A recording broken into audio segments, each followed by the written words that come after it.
তো আমরা আজকে যেটা আমাদের যে প্রেজেন্টেশন হবে সেটা হচ্ছে আহ, অ্যালান টিউরিংকে নিয়ে। তো আমি আহ, তো আমি যে স্লাইড শোটা সামনে এনেছি। তো পৃথিবীর শ্রেষ্ঠ বিজ্ঞানীদের জীবনী নিয়ে যে যে আমরা আমরা সিরিজ করছিলাম, সেই সিরিজে আজকে হচ্ছে অ্যালান টিউরিং নিয়ে আলোচনা করব। তো অ্যালান টিউরিং এর জন্ম 1912 সালে, মৃত্যু 1945 সালে। এবং অ্যালান টিউরিং, ওনাকে ফাদার অফ কম্পিউটার সায়েন্স বলা হয়। অর্থাৎ উনি কম্পিউটার ধারণা এবং আহ, বুদ্ধিমত্তা, যেমন ইন্টেলিজেন্ট, আপনার হচ্ছে আর্টিফিশিয়াল ইন্টেলিজেন্ট, তো কৃত্রিম বুদ্ধিমত্তার ধারণার বা ভিত্তি উনি দিয়ে থাকেন।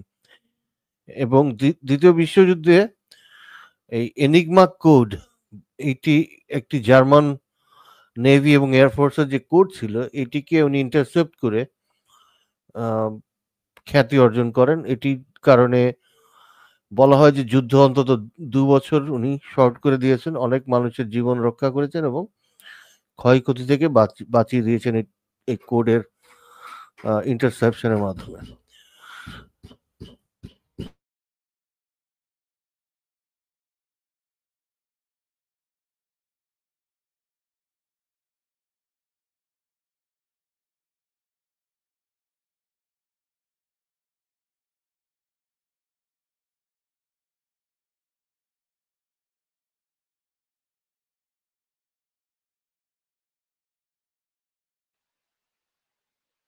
তো অ্যালান টিউরিং যেটা আহ, যেটা বলছিলাম যে উনি এনিগমা কোড ইন্টারসেপশন করে যুদ্ধকে প্রায় 2 বছর উনি কমিয়ে দিয়েছেন এবং সেখানে অনেক মানুষের ক্ষয়ক্ষতি থেকে উনি বাঁচিয়েছেন। তো অ্যালান টিউরিং এর সাথে আরেকজন মানুষের নাম উল্লেখ করাই লাগে।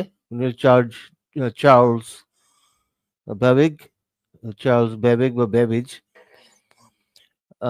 এই লোকটি কম্পিউটার সায়েন্সে উল্লেখযোগ্য, কারণ ওনাকে কম্পিউটারের জনক বলা হয়, চার্লস ব্যাবেজকে। তো অ্যালান টিউরিং, উনি ছোটবেলা থেকেই অত্যন্ত মেধা সম্পন্ন। ওনার মধ্যে বিশেষ করে গাণিতিক গণিতের বিষয় তার যে অসাধারণ মেধা ছিল, এটা ছোটবেলা থেকেই আহ, ফুটে উঠছিল এবং এটা প্রকাশ পাচ্ছিল। এবং আহ, যে কথাটা আগে বলেছিলাম যে বিশ্বযুদ্ধের সময় তিনি এই কোডটি, যেটাকে বলা হয় এনিগমা কোড, এই কোডটি উনি ব্রেক করেছিলেন। এটা নিয়ে পরে কথা বলবো আরো। এবং উনি যে একটা ম্যাথামেটিক্যাল জিনিয়াস ছিল, সেটাও আহ, প্রমাণ করব। তো উনি যে একটা 15 বছর বয়সে, 15 বছর বয়সে উনি রিলেটিভিটি নিয়ে গবেষণা করেন, যেখানে আলবার্ট আইনস্টাইনের থিওরি অফ রিলেটিভিটি, এরপর উনি নিউটনের গতিসূত্র, আহ, এইগুলি নিয়ে গবেষণা করে উনি স্কলারশিপ পেয়েছিলেন কেমব্রিজে। তো ওইখানে স্কলারশিপে চলে যাওয়ার পরে Alan Turing order of the British Empire fellowship পান রয়্যাল সোসাইটিতে 23শে জুন 1912 সাল থেকে 7ই জুন 1945 পর্যন্ত। একজন অগ্রণী ইংরেজ কম্পিউটার প্রকৌশলী হিসেবে গণিতজ্ঞ, যুক্তিবিদ, দার্শনিক এবং গোপন সংকেত বিশেষজ্ঞ, গাণিতিক, জীববিজ্ঞানী এবং ম্যারাথন দৌড়েও উনি পারদর্শী ছিলেন। তো ম্যারাথন দৌড়ে উনি আহ, পুরস্কার পেয়েছিলেন। কম্পিউটার প্রকৌশলের বিকাশে তিনি অত্যন্ত গুরুত্বপূর্ণ অবদান রেখেছেন। উম, তিনি আর তার টুরিং মেশিন, তখন কম্পিউটারের নাম ছিল টুরিং মেশিন। এই টুরিং মেশিনটি একটি আহ, গণনা করার মাধ্যম হিসেবে খ্যাতি অর্জন করেছিল। এটি হচ্ছে প্রথমকার কম্পিউটার যেটা টুরিং মেশিন নামে পরিচিত। এবং অ্যালগরিদমের ধারণা উনি দেন প্রথমে, এবং টুরিং এর তাত্ত্বিক কম্পিউটার প্রকৌশলী কৃত্রিম বুদ্ধিমত্তার জনক হিসেবে বিবেচনা করা হয়। তো কম্পিউটার বিজ্ঞানের সবচেয়ে মৌলিক দুটি ধারণা সাথে তার নাম জড়িত, টুরিং টেস্ট এবং টুরিং মেশিন। প্রথমটি জড়িত বিতর্কিত কৃত্রিম বুদ্ধিমত্তার ধারণার সাথে, দ্বিতীয়টি হচ্ছে কম্পিউটারের বিমূর্ত গাণিতিক গঠন। কম্পিউটার বিজ্ঞানের প্রকৌশলের প্রধান সম্মানতা তার নামে টুরিং পুরস্কার, প্রায় কম্পিউটার বিজ্ঞানী নোবেল পুরস্কারের মতোই অভিহিত করা হয়। দ্বিতীয় বিশ্বযুদ্ধের সময় টুরিং ব্লেচলি পার্কে অবস্থিত ব্রিটেনের government code and cipher school জন্য কাজ করতেন, কিন্তু কিছু সময়ের জন্য তিনি জার্মান নৌবাহিনীর গুপ্ত সংকেত বিশ্লেষণ নিয়োজিত ছিলেন। হার্ট-8 এর নেতৃত্ব দিয়েছেন। তিনি জার্মান সাইফার বিশ্লেষণে বেশ কিছু কৌশল আবিষ্কার করেন। তিনি এনিগমা মেশিন বিন্যাস বের করেন, কিন্তু বের করার জন্য তড়িৎ যান্ত্রিক ইলেকট্রোম্যাগনেটিক যন্ত্র তৈরি করেন। এটির নাম ছিল বম। এই একটি মেশিন দিয়ে উনি এই কোডিং এবং ডিকোডিং এর জন্য ব্যবহার করতেন ইলেকট্রোম্যাগনেটিক মেশিন। গোপন সংকেত বিশ্লেষণ, টুরিং এর অবদান আটলান্টিক যুদ্ধে নাৎসিদের হারাতে বিশেষ ভূমিকা পালন করে। ধারণা হয় ব্লেচলি পার্কের অবদানের কারণে ইউরোপের যুদ্ধ দীর্ঘ 2-4 বছর কমে যায়। তো এই যে এনিগমা মেশিন, এটি একটি অসাধারণ কৃতিত্ব। যুদ্ধের শেষে তিনি ন্যাশনাল ফিজিক্যাল ল্যাবরেটরিতে যোগ দেন, যেখানে তিনি এইসের নকশা তৈরি করেন। 1984 সালে তিনি ম্যানচেস্টার ইউনিভার্সিটিতে ম্যাক্স নিউম্যানের কম্পিউটার ল্যাবরেটরিতে যোগ দেন, এবং সেখানে তিনি ম্যানচেস্টার কম্পিউটার তৈরির সাহায্য করেন। এ সময় তিনি গাণিতিক জীববিজ্ঞান সম্পর্কে আগ্রহী হয়ে ওঠেন। তিনি মরফোজেনেসিস রাসায়নিক ভিত্তির উপর গবেষণাপত্র লিখেন এবং স্পন্দিত রাসায়নিক বিক্রিয়া সম্বন্ধে গবেষণা ধারণা পোষণ করেন, যা প্রথম লক্ষ্য করা 1960 সালে। 1952 সালে টুরিং সমকামীদের জন্য দোষী সাব্যস্ত হন। সমকামিতার জন্য। ওই সময় সমকামিতা নিষিদ্ধ ছিল লন্ডনে, এবং টুরিংকে সমকামী হিসেবে শাস্তি দেওয়া হয় 1952 সালে। সে সময় যুক্তরাজ্যে সমকামিতা অপরাধ হিসেবে গণ্য করা হতো। জেলে যাওয়ার এড়াতে তিনি অ্যাস্ট্রোজেন ইনজেকশন গ্রহণ মেনে নেন। টুরিং 1945 সালে তার 42তম জন্মদিনে 16 দিন আগে মারা যান।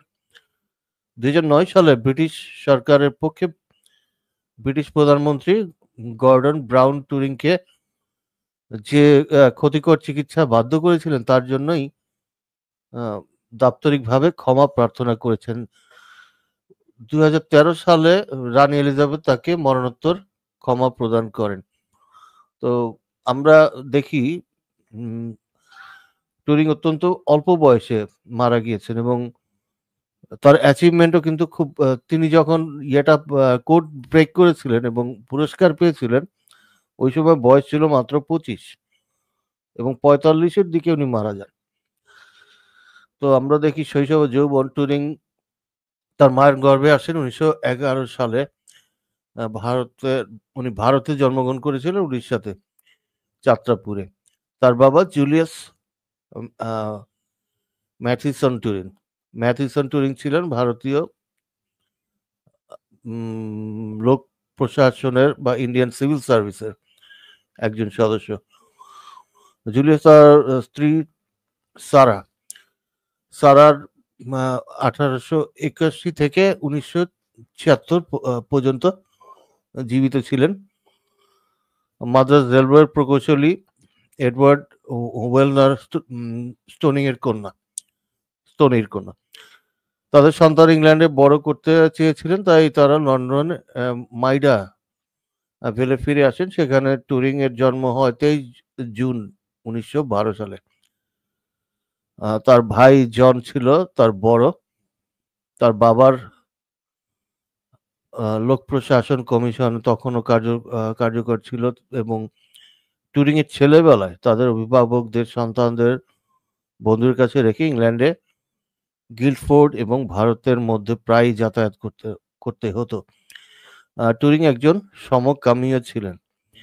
তো ছোটবেলায় তার অভিভাবকরা তাকে 6 বছর বয়সে দিবা বিশ্ববিদ্যালয় সেন্ট মাইকেলে ভর্তি করিয়ে দেন। প্রধান শিক্ষিকা তার প্রতিভাকে শুরুতেই ধরতে পারেন, যেভাবে তার অনেক সমসাময়িক শিক্ষকেরা পেরেছিলেন।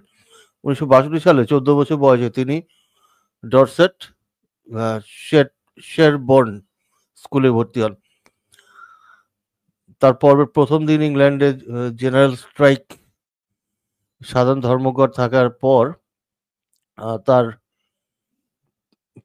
প্রতিভার কারণে তিনি একাই সাউথ হ্যামস্টন থেকে 60 কিলোমিটার পাড়ি দিয়ে স্কুলে যেতেন। মাঝখানে তাকে একটি একটি হোটেলে বিশ্রাম নেবার জন্য থামতে হয়। ঘটনাকে স্থানীয় সংবাদপত্রে প্রকাশ করা হয়। গণিত ও বিজ্ঞানে টুরিংয়ের আগ্রহ জনপ্রিয় এবং ব্যয়বহুল পাবলিক স্কুল শেলবর্নের শিক্ষকদের নজর কাটতে পারেনি। এই প্রাতিষ্ঠানিক শিক্ষা ব্যবস্থা বা ক্লাসিক যে প্রাচীন যে স্কুলিং শিক্ষা ব্যবস্থা ছিল, এর দিকে তার বেশি গুরুত্ব দেননি তিনি। তো তার প্রধান শিক্ষক তার অভিভাবকদের লেখেন, আমি আশা করি যেন এই দুটি শিক্ষা ব্যবস্থার মাঝে না পড়ে। সে যদি পাবলিক স্কুলে থাকে থেকে চায় তবে অবশ্যই শিক্ষিত হবার দিকে নজর দিতে হবে। সে যদি শুধু বিজ্ঞান এবং বিশেষজ্ঞ হতে চায় তবে পাবলিক স্কুলে সে সময় নষ্ট করছে। তো তার দেখা যাচ্ছে বিজ্ঞানের প্রতি ছিল কিন্তু এমনি সাধারণ যে শিক্ষা সেদিকে নজর ছিল না। অন্যদিকে টুরিং তার সাধারণ ক্ষমতার স্বাক্ষর রেখে চলে। তার আগ্রহের বিষয়গুলি ক্যালকুলাসের মূল বিষয়গুলি না জেনে সে উন্নত সমস্যাগুলি সমাধান করতে থাকে। 1928 সালে 16 বছর বয়সে তিনি আলবার্ট আইনস্টাইনের কাজের সংস্পর্শে আসেন এবং তিনি তা অধ্যয়ন করেন। পাশাপাশি নিউটনের গতিসূত্র সম্পর্কে আইনস্টাইনের সন্দেহ অনুধাবন করতে শুরু করেন এবং এমন কিছু লিখিত অংশ যেখানে এটি একদমই পরিষ্কার করা ছিল না। টুরিং এর আশা এবং আকাঙ্ক্ষা বিস্তৃত ঘটে তার বন্ধু ক্রিস্টোফার মরকমের মাধ্যমে, যাকে সে ভালোবেসে ফেলে। অবশ্যই তার দ্বিমুখী ছিল না। মরকম মারা যায় শেরবর্নে তাদের শেষ পর্ব শুরুর কয়েক সপ্তাহের মধ্যেই। এরপর টুরিং যে বিশ্ববিদ্যালয়ে যান, কম্পিউটার এবং কম্পিউটেবিলিটির যে তার যে অবদান ছিল, তো কিতাবি লেখাপড়া টুরিং এর অনাগ্রহের কারণে তাকে কেমব্রিজে ট্রিনিটি কলেজে পাঠানো হয় এবং ট্রিনিটি কলেজে তিনি বৃত্তি থেকে বঞ্চিত হয়, অর্থাৎ তার যে স্কলারশিপ ছিল কেমব্রিজে সেখান থেকে তিনি বঞ্চিত হন এবং ফলশ্রুতিতে তাকে তার দ্বিতীয় পছন্দের কলেজ কিংস কলেজে পাঠানো হয় এবং 1934 সালে স্নাতক লাভ করে। তো এই যে কম্পিউটিং, ওই সময়কার যে কম্পিউটার ছিল সেটা এই ধরনের একটা মেশিন, এটাকে টুরিং মেশিন বলা হয়। এই মেশিন দিয়ে উনি কিছু ক্যালকুলেশনের জন্য ব্যবহার করতেন কম্পিউটিং এর কাজে এবং এই যে তার যে মেশিনটা, কিছু প্রশ্নের উত্তর এখান থেকে পাওয়া যেত এবং 0-1 যে বাইনারি সিস্টেমের মাধ্যমে এটা কাজ করা শুরু করে এবং এইটাই টুরিং মেশিন যেটা দিয়ে প্রশ্নের উত্তর পাওয়া যেত। তো এখানে আরেকটা গুরুত্বপূর্ণ বিষয় হচ্ছে যে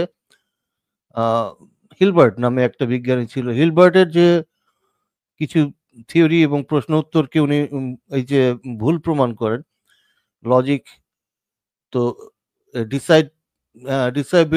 ডিসাইডেবিলিটি হচ্ছে যে সিদ্ধান্ত গ্রহণের কিছু লজিক ডেভিড হিলবার্ট দিয়েছিল। ডেভিড হিলবার্টের সাথে সে তাকে ডিবাঙ্ক করে।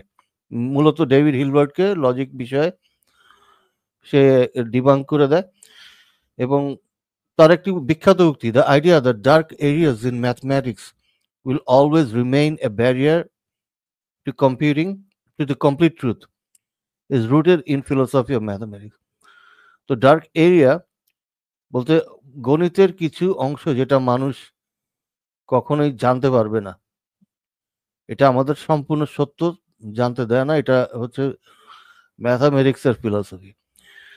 তো উনি মেডেল পেয়েছিলেন ব্রিটিশ আর্মি থেকে জার্মানের কোড ডিকোড করার কারণে, এবং 1935 সালে গাউসের ফাসনার কাজের জন্য ও কলেজে ফেলোশিপ পান তার গুরুত্বপূর্ণ paper on computable numbers with an application to the এনসিন্ড্রো প্রবলেম। এনসিন্ড্রো প্রবলেম হচ্ছে আপনার সিদ্ধান্ত গ্রহণ, যেটা বলেছিলাম সিদ্ধান্ত গ্রহণের যে প্রবলেমটা, এটা উনি সলভ করেছিলেন, এনসিন্ড্রো প্রবলেম নামে পরিচিত।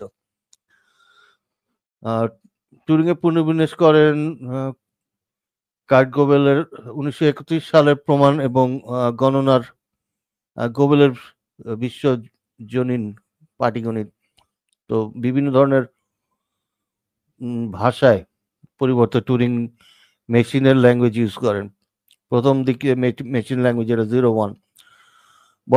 বর্তমান সময় পর্যন্ত টুরিং মেশিন নামে গণনা তত্ত্বের শিক্ষার কেন্দ্রীয় অংশ বলে বিবেচিত হয়। কম্পিউটার সায়েন্সের টুরিং মেশিন গুরুত্বপূর্ণ আবিষ্কার। তিনি টুরিং মেশিনের সাহায্যে হোল্ডিং প্রবলেমের সিদ্ধান্তহীন দেখিয়ে প্রমাণ করেন। এরপর 1937 থেকে 1938 সালে বেশিরভাগ সময় তিনি প্রিন্সটন বিশ্ববিদ্যালয়ে অতিবাহিত করেছেন। আলোনজো চার্চের অধীনে গবেষণা করেন। 1938 সালে প্রিন্সটন থেকে তিনি পিএইচডি লাভ করেন। দ্বিতীয় বিশ্বযুদ্ধ চলাকালীন ব্লেচলি পার্কে জার্মান ধাঁধার সমাধান কল্পে অন্যতম প্রধান অংশগ্রহণকারী ছিলেন। জার্মান ধাঁধা, যেটা এনিগমার কথা একটু বলে নেই। এনিগমা এই কোড কি ছিল? তো এনিগমা কোড যেটা জার্মানে আপনার এই এনিগমা কোডের মাধ্যমে পাঠানো হতো সংকেত, এবং এই সংকেতের মাধ্যমে বলা হতো যে কবে কোথায় আক্রমণ হবে, কি হবে, সবই এনিগমা কোড দিয়ে বলা হতো। তো এই এনিগমা কোড একটি টাইপরাইটারের মতো ছিল। এটা হচ্ছে যে আপনি যেটা টাইপ করবেন ওইটা লেখা হতো না, অন্য একটি লেখা হতো। অর্থাৎ আপনি মনে করেন যে লিখেছেন, কিন্তু আপনার লেখা হতো এর পরিবর্তে আরেকটি অক্ষর। প্রতিটির জন্য আলাদা আলাদা করে অক্ষর উঠতো এবং এটি প্রতিনিয়ত পরিবর্তন হতো। তো এই কোডটি ব্রেক করা অত্যন্ত দুরূহ ছিল, কিন্তু সেই অসাধ্য সাধন করেছিলেন অ্যালান টুরিং। তো তিনি এনিগমা মেশিনের এবং লরেন্স এসডেজ 40 এবং 42 এই কোডটা খুলতে সহায়তা করেন, এবং একদা হার্ট 8 এর প্রধান ছিলেন। হার্ট 8 এর প্রধান ছিলেন এটা যুদ্ধের সময় যে ব্যক্তি জার্মান নৌ সংকেতের উদ্ধারে তৎপর ছিল। 1938 সালে সেপ্টেম্বর থেকে Turing government code and cypher স্কুলে খণ্ডকালীন চাকরি করতেন, যা ছিল ব্রিটিশ সংকেত উন্মোচনকারী প্রতিষ্ঠান। তিনি জার্মান এনিগমা মেশিনের সমস্যা সমূহ নিয়ে কাজ করেন এবং তিনি নক্সের সাথে যোগ দেন। 1939 সালে 4 সেপ্টেম্বর, যেদিন ব্রিটেন জার্মানির বিরুদ্ধে যুদ্ধ ঘোষণা করে, সেদিন টুরিং ব্লেচলি পার্কের রিপোর্ট করেন। তো তার গবেষণার পত্রের মধ্যে ছিল কম্পিউটিং মেশিনারি ইন্টেলিজেন্স, এটা তার পাবলিকেশন। এরপর সেকেন্ড যে উল্লেখযোগ্য পাবলিকেশন হলো Turing's paper title on computable number with an application to the, এইটা হলো জার্মান যে এচিডুস এচিডুং প্রবলেম, এটা অর্থ হচ্ছে ডিসিশন প্রবলেম। তো এটা জার্মান শব্দ, এচিডুং প্রবলেম। তো দ্য ডিসিশন প্রবলেম এইটা তার উল্লেখযোগ্য একটি গবেষণাপত্র। তো এর পরবর্তীতে আমরা স্টিফেন হকিং নিয়ে আলাপ করব, তবে আজকে আমরা টুরিং এর গবেষণা যে নিয়ে যে লাইভটি করলাম এটি আজকে এখানে শেষ। আশা করছি টুরিং নিয়ে আমরা আজকে জানতে পেরেছি।